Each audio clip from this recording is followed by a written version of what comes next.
2 table চামচ তেলে 1 table চামচ পরিমাণ জিরা, 2 কাপ সুজি একসাথে দিয়ে আমরা কিছুক্ষণ এটাকে ভেজে নেব। কিন্তু বেশি ভাজা যাবে না, লাল লাল যেন না হয়ে আসে, এই জন্য আমরা বারবার এটাকে নাড়াচাড়া করতে থাকব। যখন হালকা সিদ্ধ হয়ে আসবে তখন এর মধ্যে আমরা 2 কাপ পরিমাণ পানি দেব, 1 কাপ পরিমাণ পানি দিব।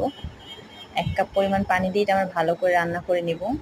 তারপর এটাকে ঢেকে সাইডে রেখে দেব। তারপর 2টা ছোট ছোট সাইজের আলু সিদ্ধ করে নেব হালকা একটু লবণ দিয়ে।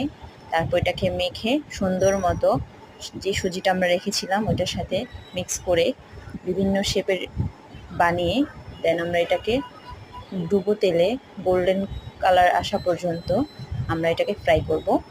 ফ্রাই করার পরে এটা আমরা চায়ের সাথে অথবা সস দিয়ে বিকেলের নাস্তা হিসেবে খেতে পারবো। ধন্যবাদ সবাইকে।